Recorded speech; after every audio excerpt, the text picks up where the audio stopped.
আমাৰ হাতত এটা আছে A14 5G, যিটো নেকি CPU প্ৰব্লেম আছে। ফোনটো অন নহয়, ডেড কণ্ডিশ্যনত। আমাৰ তাতে দোকানী এজনে লৈ আহিছিলে ফোনটো, তো এতিয়া আমি ইয়াক CPU ৰিবৰ্ডিং কৰি ফোনটো অন কৰিম। ফোনটো আমি বৰ্ডটো খুলিলোঁ। আমি প্ৰথমে ইএমচিটো ৰিভল্ভ কৰি ল'ম। এইটো ইএমচিটো খুলিলোঁ, তাৰপিছত আমি CPUটো ৰিভল্ভ কৰিম। আমি দুইটা বস্তুৱে ৰিভল্ভিং কৰি ফোনটো অন কৰিম, অন কৰি দেখুৱাম। CPUটো উঠালোঁ আমি।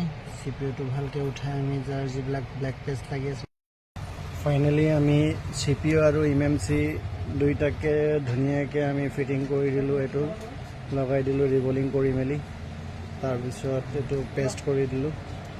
ধুনীয়াকৈ পেষ্ট কৰাৰ পিছত এতিয়া আমি লাইভ সেইটো ফোনটোক আমি অন কৰি দেখুৱাম।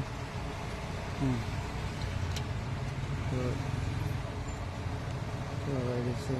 বেটাৰী কানেক্টৰটো ধুনীয়াকৈ লগাব। লাগি গ'ল, বেটাৰী কানেক্টৰটো লগোৱা হ'ল।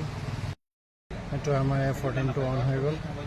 ঠিক আছে, এইটো অন হৈ গ'ল আমাৰ A14 5G। ঠিক আছে।